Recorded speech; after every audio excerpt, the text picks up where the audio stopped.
सबसे पहले आइए डालते हैं ताजा खबरों के हेडलाइन पर एक नजर।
आदाब, मैं हूं मुमताज आलम रिजवी और इस वक्त मैं आपके खिदमत में हाजिर हुआ हूं एक बड़ी खबर लेकर।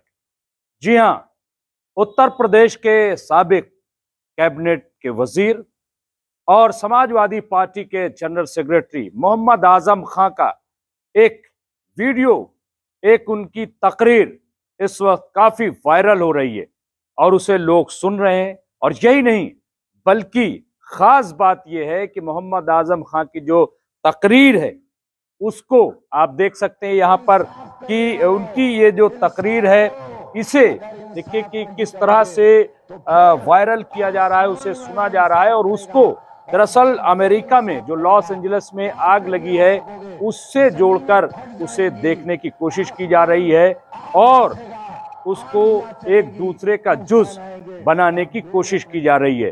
पहले आइए सुनते हैं कि आखिर मोहम्मद आजम खान ने क्या कहा और उनका ये वीडियो क्यों वायरल हुआ है, ये सुनिए। इंसाफ करने वालों, इंसाफ करो। अगर इंसाफ नहीं करोगे तो फिर आसमान वाला इंसाफ करेगा और जब वो इंसाफ करेगा तो आप नहीं ला सकोगे। जमीनें फट जाएंगी, आसमान आग बरसेगा, आंधियां चलेंगी, तूफान आएंगे और लोग अपने गुनाहों की सजा पाएंगे।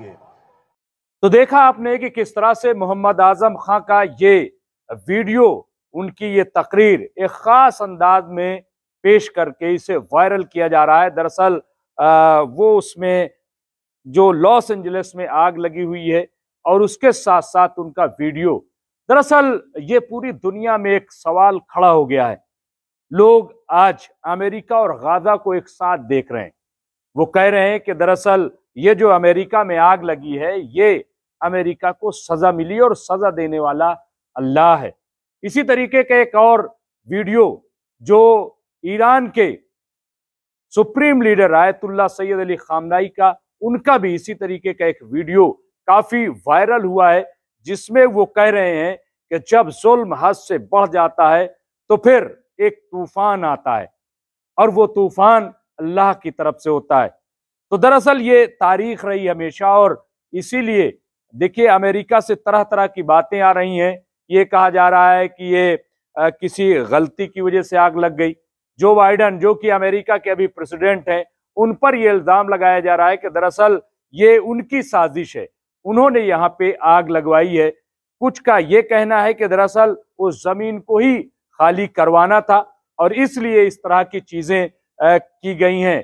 यही नहीं बल्कि जो इजराइल है, नेतन्याहू पर भी इसका इल्जाम लग रहा है कि दरअसल ये आप देख सकते हैं, ये जो आग लगी है, ये आग जो है वो नेतन्याहू की साजिश का नतीजा है। लेकिन इसके पीछे सच्चाई क्या है कोई कुछ नहीं कह सकता जब तक इसकी जांच नहीं होगी। सबसे पहली चीज ये है कि आखिर अमेरिका की आग बुझे तो बुझे कैसे, ये एक बहुत बड़ा सवाल है। क्योंकि अगर अमेरिका की आग नहीं बुझेगी तो तो जैसे अभी खबर आ रही थी कि वहां पे अब एक तरीके से बवंडर की खबर है वहां पे दी गई है, और अगर बवंडर आता है तो वहां के जो मौसम विभाग के माहिरीन है, एक्सपर्ट हैं, उनका ये कहना है कि ये फिर दूसरे शहरों में भी ये आग पहुंच सकती है, और अगर ये आग बढ़ती है तो फिर जाहिर है कि बहुत बड़ा नुकसान होगा।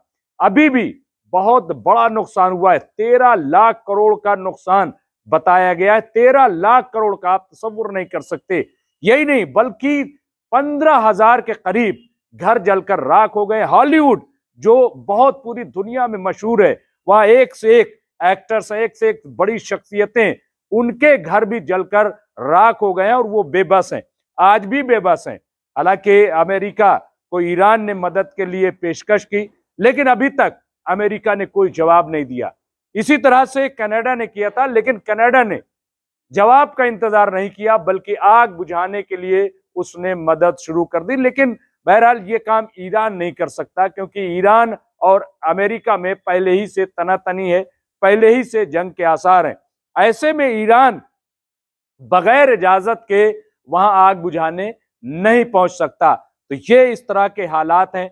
बहरहाल इस वक्त जो सबसे बड़ी बात है कि मोहम्मद आजम खां का जो खिताब है, और वो खिताब उन्होंने जाहिर है कि हिंदुस्तान के पस मंजर में किया था, लेकिन आज उनके इस खिताब को अमेरिकी जो परेशानी है या अमेरिका में जो कुदरती आफत है, जो आग लगी है, उसके पस मंजर में इसको देखा जा रहा है। बहरहाल अभी बहुत सारी बातें सामने आएंगी, बहुत सारे तकरीरें सामने आएंगी और इस तरह। लेकिन एक बात है जो आखिर में मैं कहना चाहता हूं कि जो भी है, लेकिन वहां के अवाम परेशान है, वहां के लोग परेशान हैं। हम सबको दुआ करनी चाहिए कि वो आग फौरी तौर पर बुझ जाए, और गजा में भी जो कत्लेआम जारी है, सीज फायर की खबर है, वहां भी जल्द सीज फायर हो जाए और फिलिस्तीनियों का जो हक है वो इसे मिले। बहुत बहुत शुक्रिया।